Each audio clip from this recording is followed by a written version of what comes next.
Welcome to the Take a Listing Today podcast, where our hosts Jim Studebaker and Todd Robertson give you strategies to get you out of the office right now so you can take a new listing today. And now, here's Jim and Todd. Oh, welcome back. Welcome back. Show number 61. We're in the 60s now? We're in the 60s now, and we just keep going. This is impressive. As long as you guys keep watching, we're going to still keep making them. So, welcome. Jim Studebaker over here. There's Todd Robertson. And our producer in the corner, Lisa Gray, in the house. Here I am. Here you are. Once again, thank you for visiting the Take a Listing Today podcast. And don't forget to visit our website, takealistingtoday.com, to learn about our upcoming shows and to join us live on a future podcast where you might win some great prizes. Today's topic, confessions of a home seller. Lisa, do I want to know how you got these confessions out of people selling their homes? You know, it's really weird. I heard this beautiful music. I walked into this building and I saw these people go into these two little rooms. And it seemed interesting, so I just held my ear up. Well, then I realized it was a church and I left. But Before the police arrived. Okay, that's probably good. But these are confessions of a home seller. 3 things that they wish you knew. However, we are concealing their name during this whole confession. We're going to blur out the names, right? Yes. All right. Yes. So no matter how many homes your client has sold, the whole process of selling may still tie them up in knots.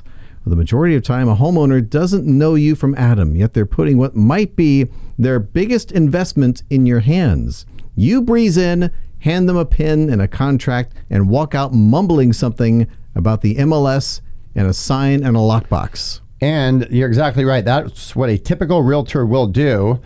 Those of you watching and listening right now, make sure that you have a digital footprint of some sort. You don't have to spend a ton of money, but so they could research you before or research you afterwards. So you have to have a digital footprint of some sort. Yes, that absolutely helps. Can you expand on what you mean by that specifically for the newbies? Sure. So let's say, for example, that so the newbies, right, they're going to go deal with a potential home seller, potential listing.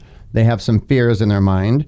Well, that newbie just might do what their broker said. Oh, I'm going to go there and I'm just going to go through all this. Like you said, get it sold, put a lockbox. Well, and Tony Robbins called this mind reading. He's always like, read the mind of what they're thinking and try to serve up what they're thinking.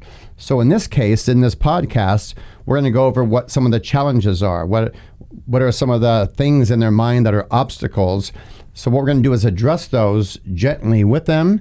And also what it means for the newbies is that if someone's going to research you before a listing appointment, make it easy for them to find you. So you have some credentials, you have some testimonials, so you're halfway sold. They're sold on you before you get there. Yeah. Right. And that will help out tremendously if they already like you and know a little bit about you, right? Correct. Yep.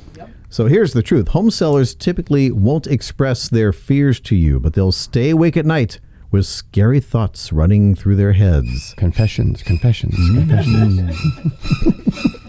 If they were to confess their fears to you, what do you suppose they would tell you? And how can you help them overcome this anxiety? Now, share with them confession number 1, because this is overwhelming and a great realtor will simplify this for them. Confession number 1. How does this process work? That's it. That's the best confession there is. All right. What's a scary one? Simplified a little bit. All right. Yeah. Well, they get overloaded, as you know. They get nervous. They think it's very easy, and then there's speed bumps, and there's That's not really inspections. tabloid quality confessions there, but okay. Well, that's a public show. I mean, that's Okay. If you purchased your home before you joined the real estate industry, you no doubt recall how weird the whole process felt. Your agent threw words around that you may have never heard before, and your agent seemed to expect you to know what they meant. Things like escrow and earnest money deposit and contingency and comps. These are words that aren't in the non-real estate person's lexicon. I don't think that word's in my lexicon. Lexicon. They didn't even teach that at Cal State Bakersfield, I don't think. Yeah. Is that a new word? All right. It is for you. Okay, thank you. Use it in a sentence 5 times today. It will become part of your Okay. The life. mother instinct in her just kicked in. Wow. Can't stop it. I'm sorry. All right. So here are some questions. How exactly does the MLS work anyway? Why does the buyer have to pay an earnest money deposit and a down payment? Well, while not completely understanding the listing and sales process may not keep your client awake at night, there's always that nagging fear of what may be coming next. The fear of the unknown is common and so easy to remedy when it comes to your listing clients. Some examples include: walk your client through the whole process after the contract is actually signed.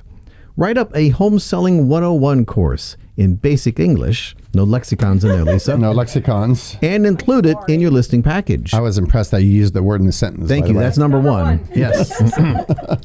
Then teach them step by step how it's done so they don't have to guess at or fear what comes next. Now, what I like about this, you could do this in written form, right? In a document, you can email that to them.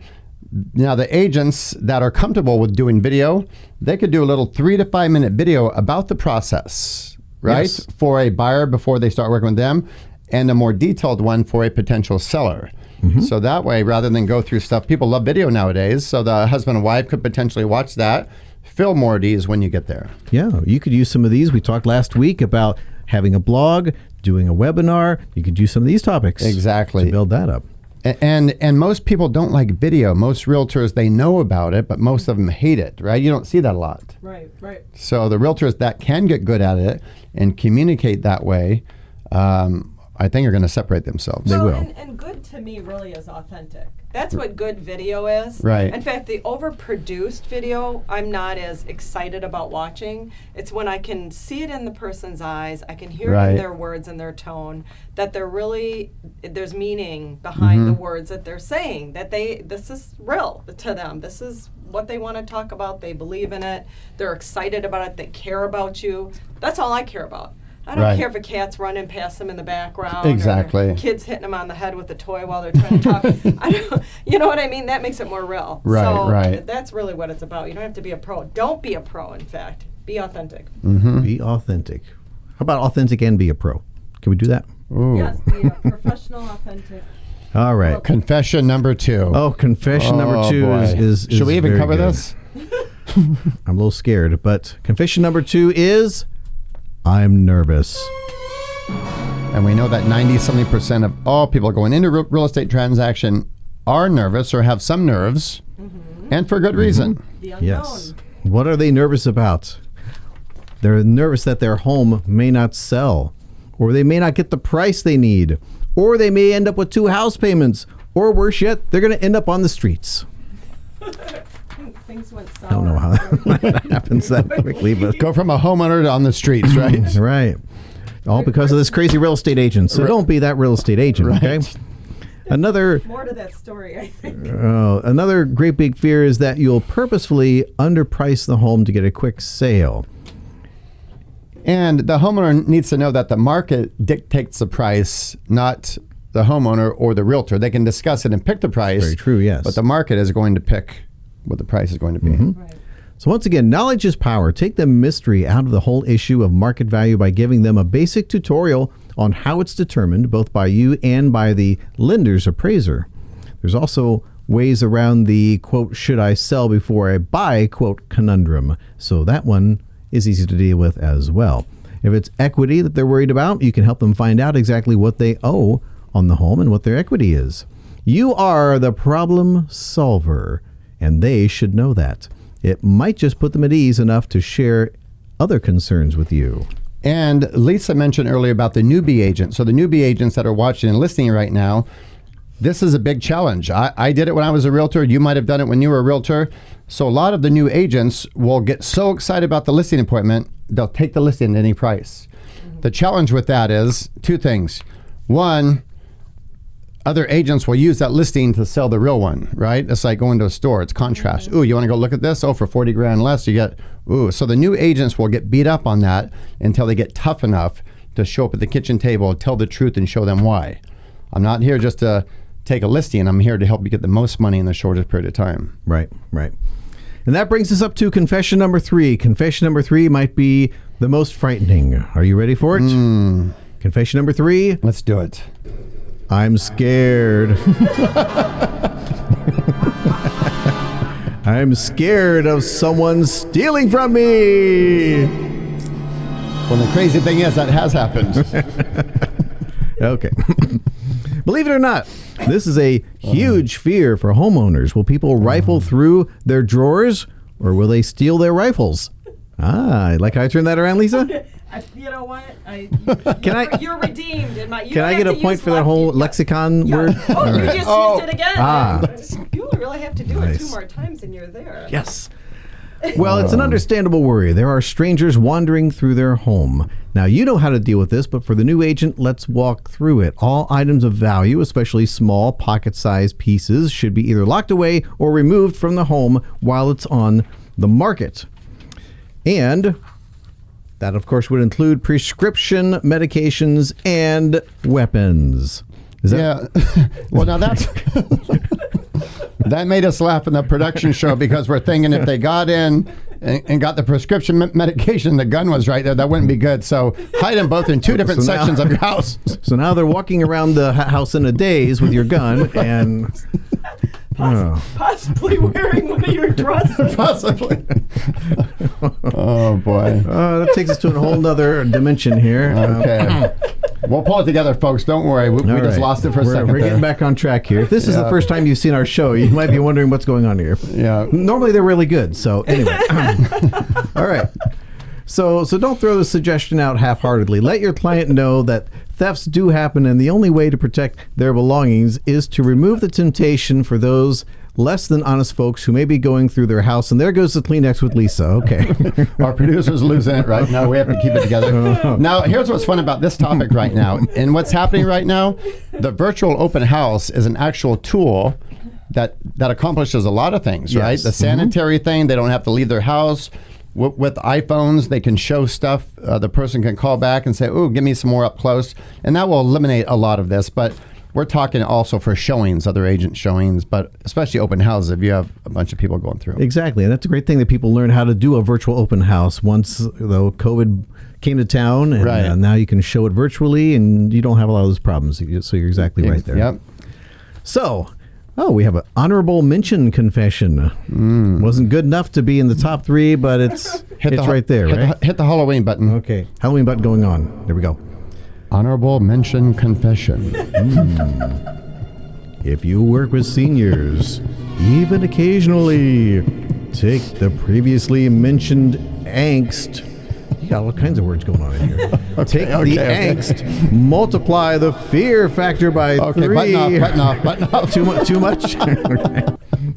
This is going to be the one show Morton's going to watch. What are you guys doing on that show? I thought you guys, Okay, what are we doing here? No, we don't have to worry about that. He's only watched 1 in 62. It's only like the first 60 seconds anyway. Right. Multiply your fear factor by 3 and throw in the following. What are we talking about here? Seniors? Okay. Yes. More than 1/3 of seniors who are moving are afraid of change. They're anxious about leaving the familiar for a strange place. Many are sad about leaving their neighbors, and many have an intense emotional attachment to the home. And here's what's great about this, right? I think it used to be the biggest wave of real estate was the baby boomers, and now it's maybe the millennials. But here's what's great about working with that demographic is, even though it sounds obvious, it's not obvious because people do whatever their modality is, they come to the table, right? If they're a driver, if they're an expressive, but I just wrote down a few things when you're dealing with this demographic. Slow down a little bit. Yeah. Ask them questions, listen, and write down their answers. Because think about this, a lot of them are afraid. A lot of them are hanging on to that, one rope, and they don't want to go live with a relative or go somewhere else. So this becomes, a lot of empathy becomes important when we're dealing with that demographic, don't you think? I agree, and really understand their intention, because if they're afraid, if they have all of these fears, but they want to sell the home and move anyway, there's something that is very powerful and important that they're trying to accomplish. They may be afraid, but if you can keep them focused on where they're going and what that item is, what that thing is that they're trying to achieve, hopefully you can help them keep moving forward. Because they're going to lose sight of that every time they get afraid, and they're going to step back and you're going to lose them. So keep them focused on that prize, the thing that they're after, whether it's moving closer to family or moving to a smaller home. Well said. And I think a lot of them are going closer to family, and family has a lot of influence on their decisions sometimes. Yeah, absolutely. Yeah. So while nobody expects you to be part psychologist in a real estate transaction, it's important to understand that your listing client's curious behavior may stem from confusion about the process. You, as his or her agent, are the only person in a position to ease the anxiety, and all it takes to do is slowing down long enough to provide clear, basic guidance and advice.